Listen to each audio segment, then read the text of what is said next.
Well, I thought to emulate Don and race up those steps, but my racing up steps days is probably in the past. After 43 years of living in Temple Terrace, I think that I can safely say I have a long and pleasant association with the congregation here at Temple Terrace. Though I have never been a regular member here, I have certainly had frequent opportunities to worship with you. And of course, I have deep and long-term personal relationships with so many of you. But because of our time constraints, it would be inappropriate to get involved in public reminiscing about the relationships that I've had with so many of you familiar faces as I look out this evening. We are turning our attention, of course, to the issue of raising godly children in a godless culture.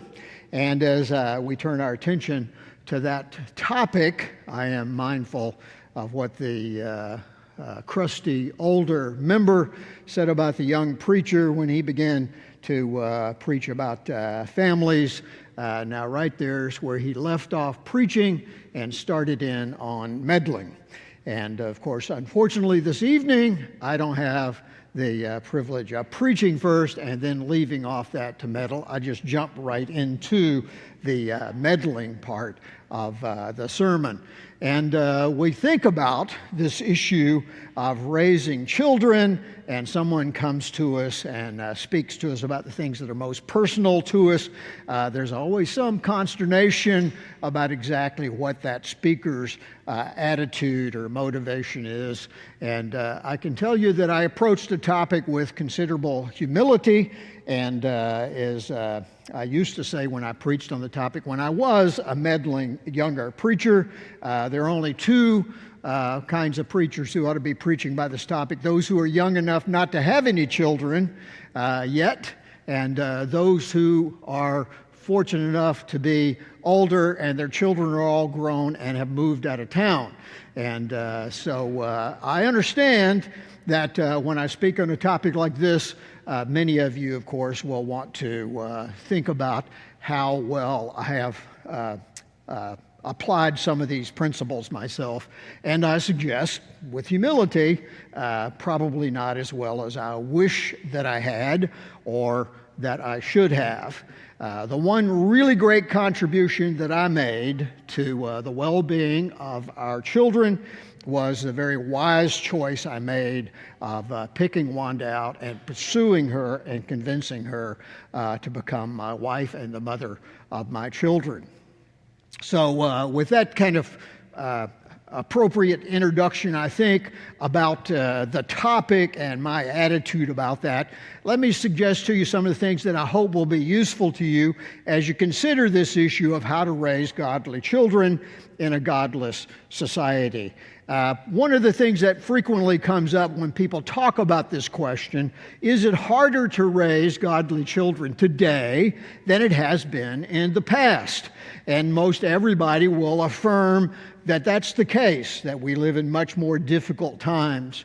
But then you give some consideration to the fact about those Christian families in Corinth in the first century and that godless city in which they were trying to raise godly children. Or think back even further to the Israelites in the land of Canaan, surrounded by those Canaanite people, those pagans that they should have run out of the country, and yet they left them there to be a negative influence on their own children. Or think back even to the first family, Adam and Eve, in which their firstborn rose up and slew their secondborn child. We all feel to some extent that these are the worst times or the best of times, depending upon what the subject matter is, as Charles Dickens introduced his famous novel, A Tale of Two Cities.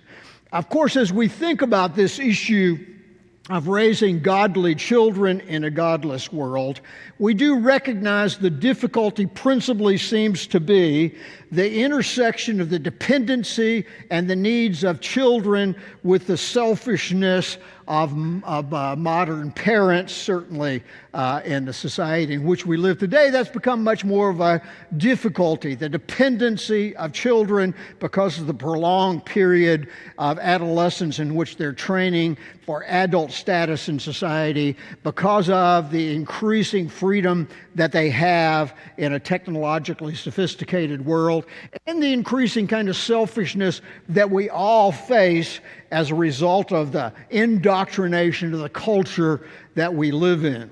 And so I want to frame the lesson this evening in terms of this question: the obligations that parents have to their children.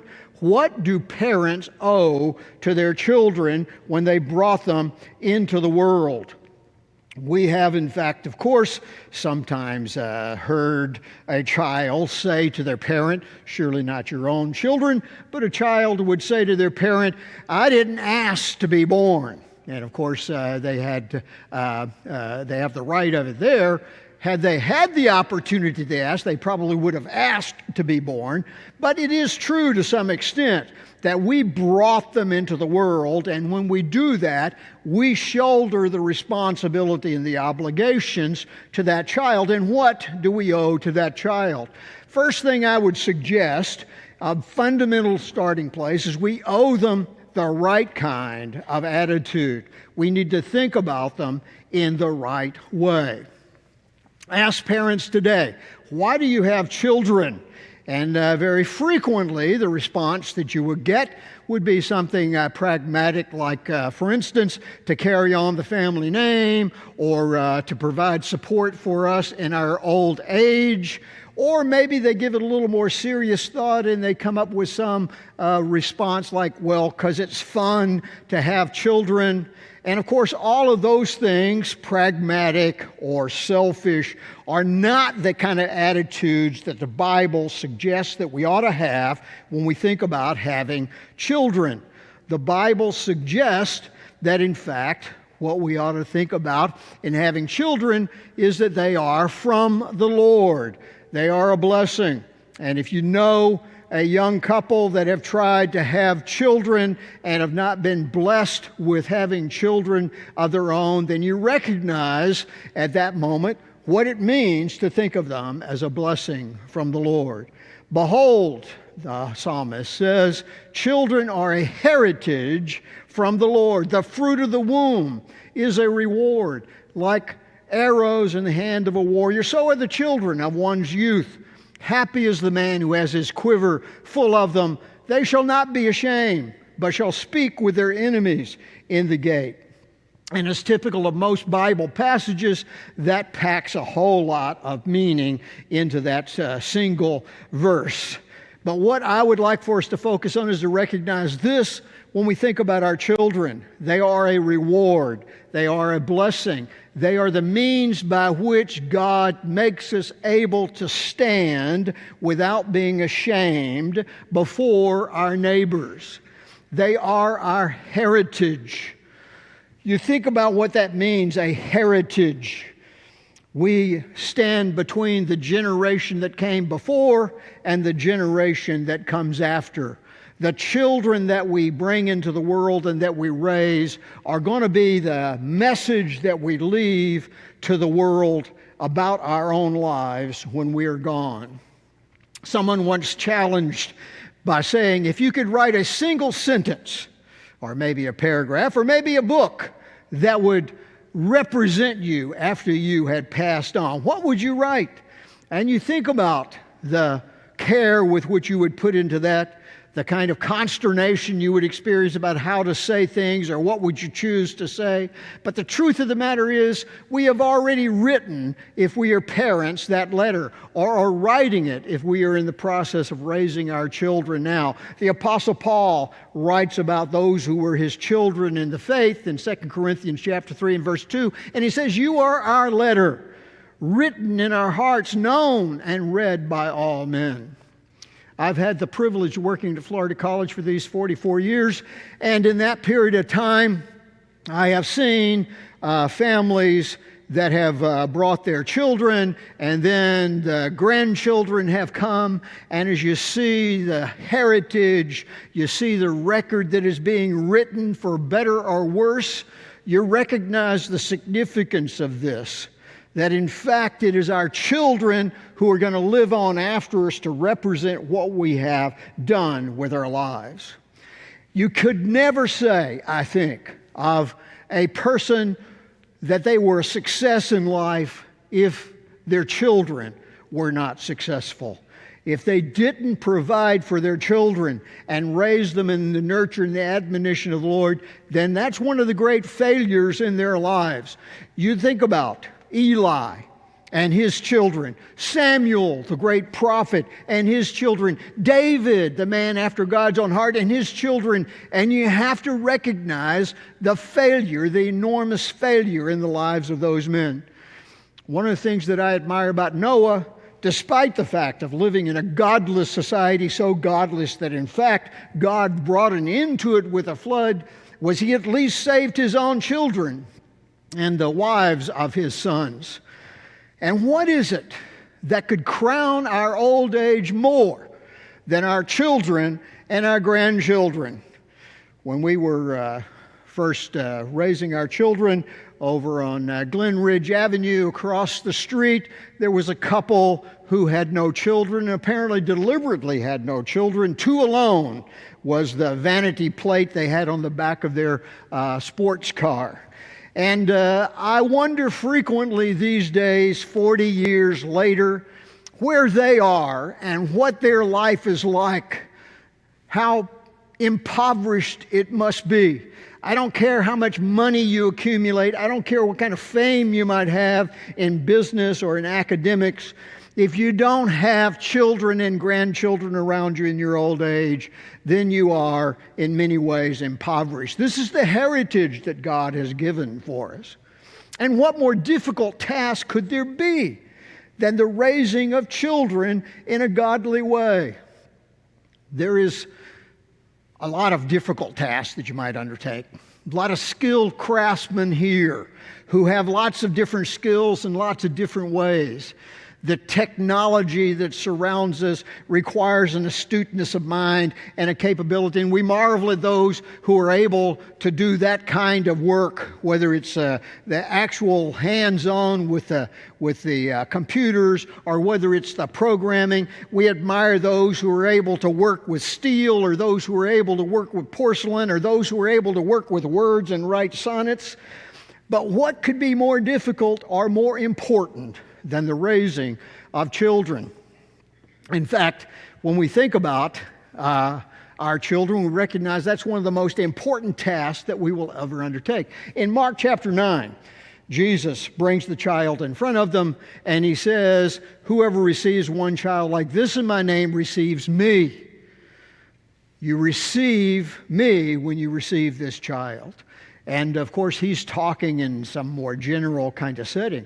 But surely that applies to the fact that God has blessed us with children, and we receive them as if we are receiving Him. Too often in the United States of America today, and in many other places around the world, children are not valued as they ought to be. They are valued by parents sometimes for the wrong reason. They're valued because of the status that the parents can achieve through their children. They want their children to be the athlete that they weren't, or maybe that they were. They want their child to be popular the way they weren't, or they want their child to be an academic. They want their child to achieve things so that somehow they live their lives through them. That's not really what children are all about. And that's not what's important about raising a child, that they can represent you in those kinds of ways. What's important is that they to represent you in the future as a godly person, whatever their choice may be of an occupation. I know my former students probably would remember this, the example I always use. Parents say, accountancy, that would be a great career. You can earn a good, stable living for that. And the child wants to be a bassoonist. If they want to be a bassoonist, you ought to give them the opportunity to play a bassoon. maybe they will figure it out. But if it's honorable before God and man, then that's not really the key issue in raising children. We need to have the right attitude to appreciate them. Martin Luther's teacher, it is said, when he walked through the village, gruff and cynical and snide with all of the adults, and when he would come to children, he would bow before them and speak kindly to them. And folks would say, "Why are you so gruff with the adults and so kind to the children?" And he would look at them and he would say, "Well, it's apparent already what you are, but it's not yet apparent what these children could be." He recognized the value of the potential in those children. We need to have the right attitude.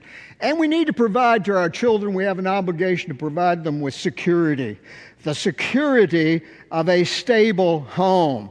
Children, because of their dependency, need to feel surrounded with love and protection. And of course, the difficulty of that is getting it exactly right. I can only resort to the old image of holding a bar of wet soap. You don't hold it, it will slip out of your hand. But you squeeze it too hard and it will squirt out of your hand. You got to hold the child they've got to have enough protection so they feel secure, but not so much that they feel hedged in and bound up. You have to pay attention to their physical security. One of the things that we need to be careful of with children is the delicacy of their young and their growing physique. And of course, we're much more cognizant of that these days with seatbelt laws and not shaking the child and holding them carefully. We need to provide them physical security. We need to help them overcome their fears. We need to take their fears seriously when in fact they are upset about something that might happen to them. We need to pay attention to their mental security. Even if it comes to the point, I would suggest, of getting out the flashlight and looking under the bed to make sure there's no danger lurking there during the night while they're sleeping. We need to take their fears seriously. Young people see the world as a magical place. They don't see it in the same way that we do.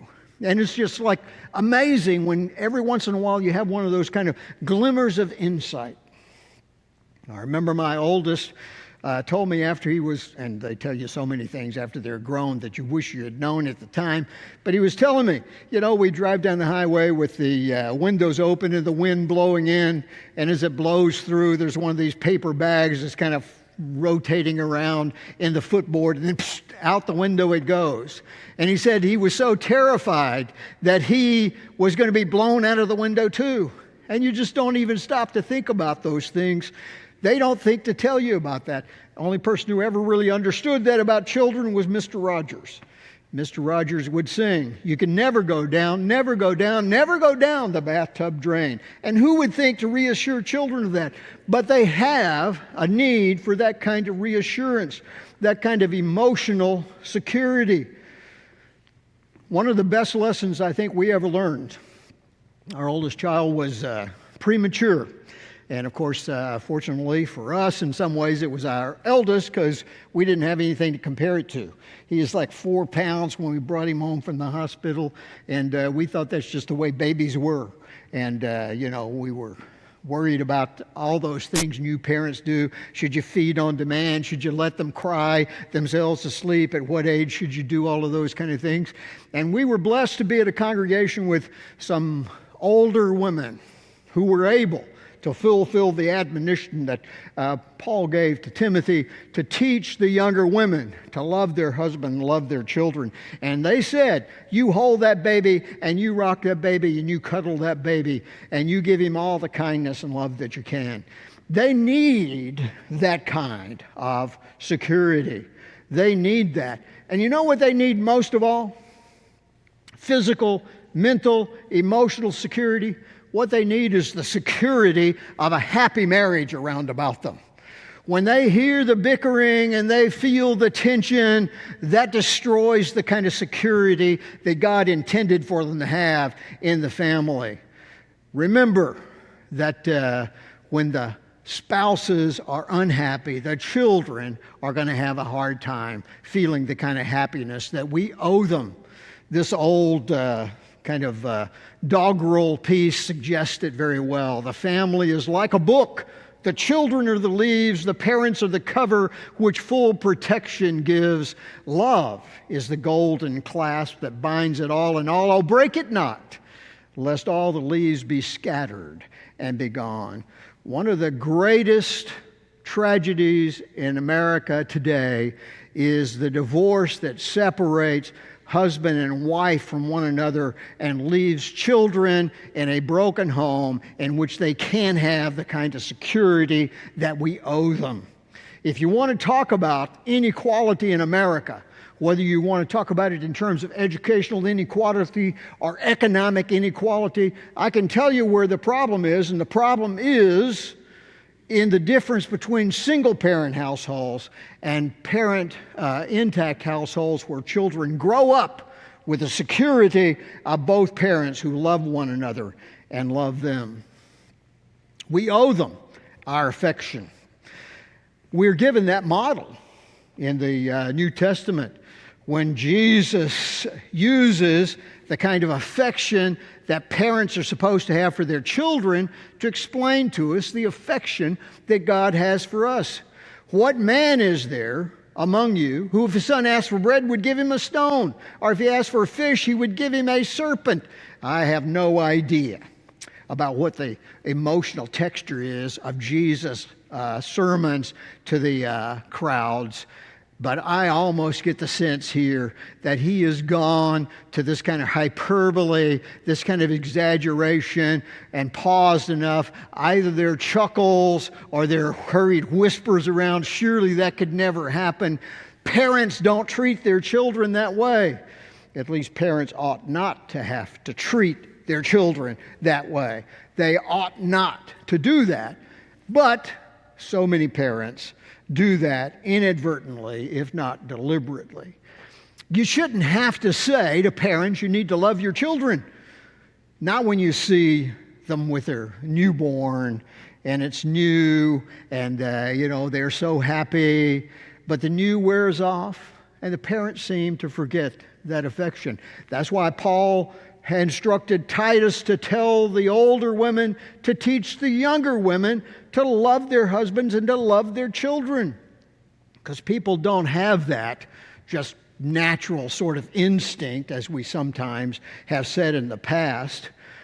We have to learn how to do that. We have to learn how to practice the love and the affection that is due to a spouse and the love and affection that is due to a child. And parents will say, well, of course we love them. They ought to know that. Well, of course, that's, what husbands sometimes say about their wife. She ought to know I love her. You don't ever tell me you love me anymore. Well, I told you that when we got married, and if I change my mind, I'll let you know. That ought to be good enough. That's not good enough, and it's not good enough for the children either. How do they know that we love them? We may say it in a variety of ways. We may give them gifts and think that says, I love you. We may take time with them, and those are good things, but we need to communicate it to them. One of the problems that we have very frequently in the relationships we have with those people that are most important to us is what's called conditional regard. The implication of the message, whether we say it outright or not, is, I will love you if. And particularly, parents communicate that message to their children. I'll love you if you don't get in trouble. I'll love you if you take care of your chores at home. I'll love you if you get good grades. I'll love you if you're successful in athletics. I will love you if. No wonder teenagers suffer such pangs of self-doubt in the world in which we live today. We need to communicate to them in such a way that they understand it without any doubt that we love them. And you know what? They need love, especially when they least deserve it, just as in our relationship with God. For God demonstrates His love toward us, even that while we were yet sinners, Christ died for us. So we need to communicate to our children that we love them, even when Maybe they're at their worst and misbehaving. Loving them, providing affection to them, means treating them with respect. We don't need to be treating them with sarcasm or ridicule or rudeness. We need to treat them with some kind of minimum kind of a courtesy. Exercising parental authority can be done with some kind of dignity even when the child is being rebellious. You wouldn't want a judge who was a screaming harpy like some parents are when they find their children have been disobedient. We need to have our affection show through even in those moments. We also owe our children our time and our companionship. Sometimes, of course, parents try so hard to give their children all the advantages of various kinds of extracurricular activities, or putting them in private schools, or buying the best kind of clothes for them, and they forget probably the more valuable thing they can give to their children is their time and their companionship. Maybe that's a part of what Samuel's problem was with his children. Even though he'd seen what happened to Eli's sons, he rode that circuit. 1 Samuel 7 and verse 16 tells us from year to year he rode on that circuit judging the people of Israel. And then in 1 Samuel 8 and verse 3 we read that his sons did not walk in his ways. They turned aside after dishonest gains, took bribes, perverted justice. Why? I don't know the entirety of that story, but I suggest it was because he didn't invest the time in them that he needed to have invested in them. Some studies try and keep track of, with diaries or videos or interviews, how much time that parents actually spend with their children. And after we get past the age of preschool and looking at parents in typical middle class households, parents spend 10 minutes a day actually directly interacting with their children in other ways than scolding them or reminding them or telling them what they need to do. And some people will say, I spend all day at work and try and pay for all of this stuff, and you mean I have to come home when all that's over and play games with the kids too? Well, yes, that's exactly what's expected of you. You brought them into the world and you owe them that. You may remember the song by Sandy and Harry Chafin, Cats in the Cradle. My child turned 10 just the other day and he said, "Thanks for the ball, Dad. Come on, let's play. Can you teach me how to throw?" And I said, "Not today. I got a lot to do." And he said, "That's okay." And he walked away. His smile never dimmed. And he said, "I'm going to be just like him." Yeah, you know I'm going to be like him. And it's long years since I retired and my sons moved away. And I called him up just the other day and I said, "I'd like to see you if you don't mind." And I said, "I'd love to, Dad, if I could find the time. You see, my new job's a hassle and the kids have the flu, but it's sure nice talking to you, Dad. It's been sure nice talking to you." And as I hung up the phone, it occurred to me he'd grown up just like me. My boy was just like me.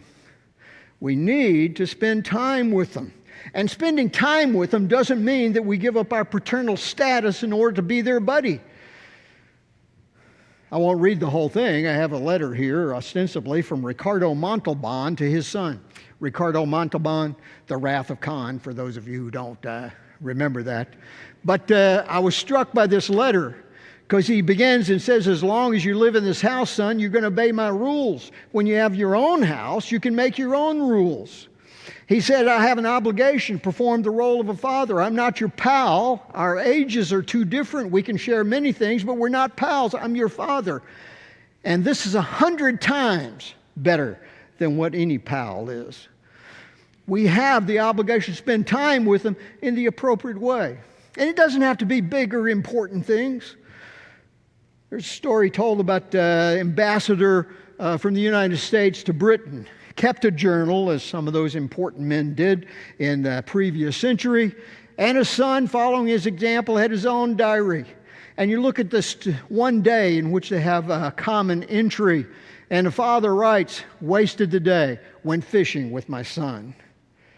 And then you read the son's entry, and he says, "Went fishing with my dad, best day of my life." There's a world of difference in the way in which they see the things that we do with them and we need to spend that time with them. In the past, when women first started working and not spending time at home, they created this justification, this idea that we can spend quality time with our children instead of quantity time. If we make the time quality enough, it will make up for the fact that we don't have a quantity of time with them. Yeah, you try and make an appointment with a child and spend quality time with them on your schedule. Doesn't work out quite as well as we think it might. And one of the things we've got to do is we need to listen to them as well as tell them things. God listens to us. He has given us 67 books in which He's written to us, but how many innumerable hours of prayer has He listened to? How many passages invite us to come and speak to Him and approach the throne of grace? We need to listen to our children as well as tell them things. You know, sometimes they got important things to tell us, and listening to them is critical to knowing what's going on in their lives. It's more important, perhaps, than even what you have to say. Sometimes parents of older children complain, and they say, my child never tells me anything. Well, you didn't establish when they were younger the pattern of talking and listening to that child.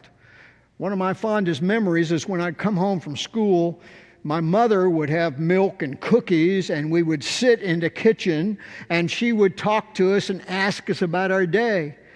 And because we had that pattern, that habit, we continued to talk with her even as we got older and grown. Your children don't talk to you because you haven't established the habit about that. And maybe when they talk, you don't even listen to them.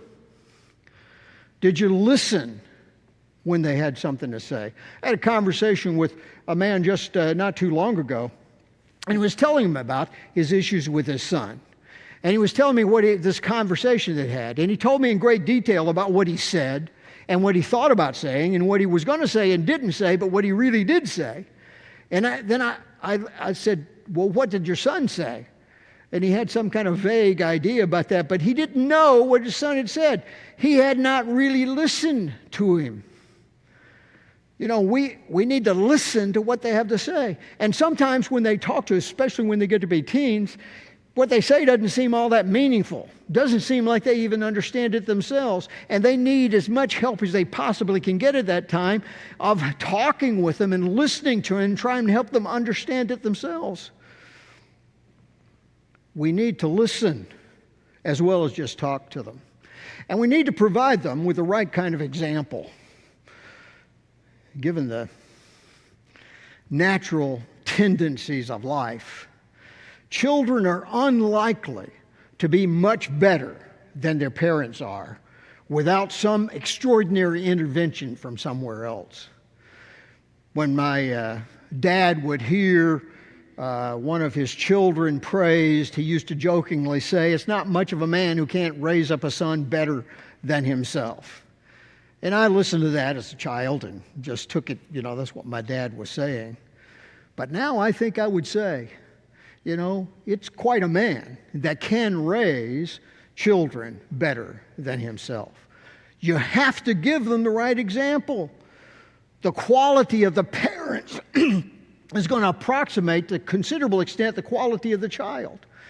It was Schweitzer, I think, who said, example is not the best teacher, it's the only teacher. You try and teach a child something, and then you don't follow that pattern yourself. And in fact, one of the things you're going to recognize is that your lessons were kind of in vain. One man used to tell me that he told his sons, you can use any language that you hear me use. And that's a pretty daunting principle, especially if we extend that to the issue of topics and tone. We need to provide them with the right example. In fact, we need to also recognize the necessity of disciplining our children. But we can't discipline our children if we don't discipline ourselves. The crux of the problem for most parents is not the issue of whether you're in charge of your children, but are you in charge of yourself? You can't expect them to perform better than the example that you provide for them. When we talk about disciplining children, and you knew I'd get to this, probably, let's see, are we coming back Thursday evening for second half of this lesson? Let me quickly suggest some fundamental principles about discipline. Discipline is not just about punishment. Really, there are two sides to the issue of discipline, whether it's church discipline or whether it is the discipline of children. There's instructive discipline, and then, of course, there is the necessity of punitive discipline. The word discipline comes, as you well know, from the same word from which we create disciple. Jesus discipled. He disciplined his followers to live the right kind of lives. That what we mean by discipline is the effort to generate in the child the right kind of character. And what that ultimately leads to is self-discipline. We don't just want to control the behavior of the child in this moment and in this circumstance, but we want to create in the child the ability to control himself as is appropriate for his age, and as he matures ultimately to the point to be a self-disciplined adult. If we are not actively disciplining our children, then they're going to find other sources of instruction, of discipling, other than that which we're going to give them. And there are two really kind of major problems here that you have to recognize if you're not correctly instructing your children. First of all is media indoctrination. And too many parents today are forced by circumstances, or they just allow the instruction of their children to be taken over by strangers, the babysitters or the schools or the TV or their peers. That really is going to instruct these children in the way in which they're supposed to live. We should not leave the instruction of children into the hands of strangers, even the hands of the brethren probably, especially, I would say, these two issues, sex and religion. It's our responsibility to instruct them. Deuteronomy chapter 6 and verses 6 and 9.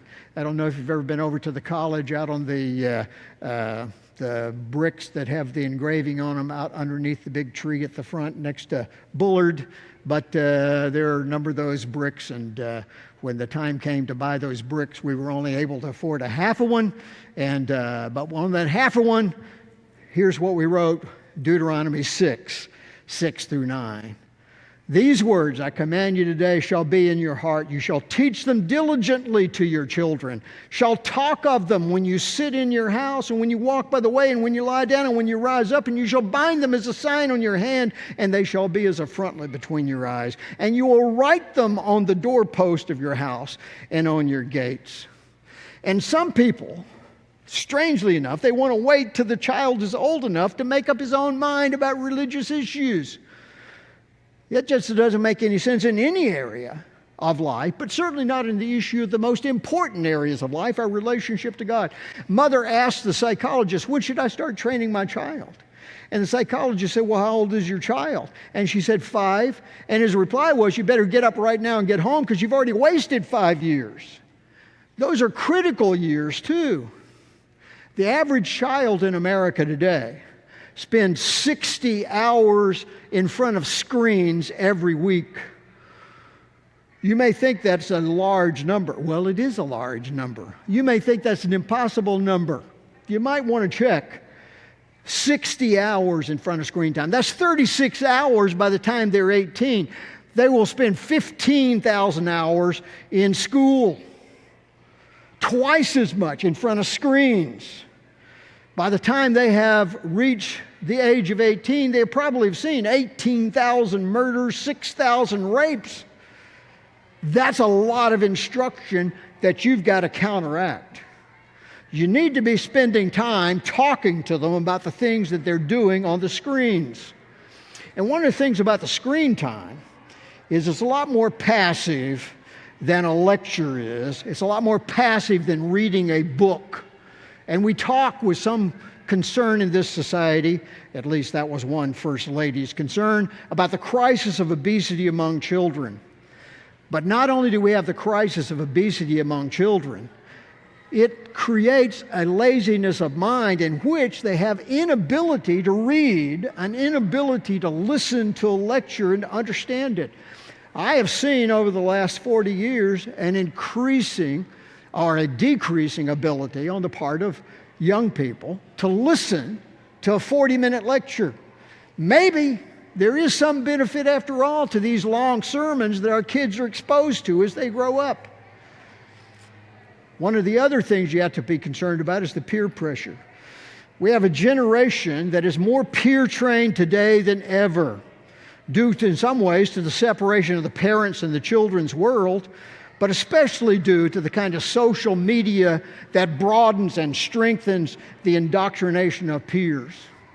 By the time a child is 3, they already know what kind of shoes they should wear and what kind they should not. And certainly when they get to be teenagers, the fear of missing out and the concern about being accepted is just going to tear them in every single direction. They can't keep up with all the variety of social influences. What they need is they need parents to provide them with an understanding from an early age that they are different from the world around about them, and that they can live their lives in a different way that is more worthwhile than the direction in which the world is leading them. They need to have some connection to their parents, and the closer the connection with the parents, the better able they are to heed Solomon's advice and to resist the peer pressure to engage in sinful behaviors. Children need to have that close relationship with their parents in which they understand who they are, independent of the various directions in which they're being pulled by the world around about them. One of the things that I think kind of overarches all of this, and I have to finish with this point, is the issue of love. I always fall back on this because we all make mistakes as parents. I have a hard time sometimes sitting at the table when my children are gathered around and reminiscing about when they lived at home. It's like so embarrassing, the mistakes that I made. But we can always find refuge, I hope, in this. The words of Peter, 1 Peter chapter 4, love covers a multitude of mistakes. If we love them, communicate that we love them, if we are focused on their good, whether in terms of the time we spend with them, the conversations we have with them, the discipline that we engage in, we may safely entrust to God the outcome, and we may safely send into the future the letters that are our heritage. May God bless us in our homes and in our children, and may, in fact, we be blessed in the Lord and be at home in heaven when this life is over. Thank you for your attention this evening.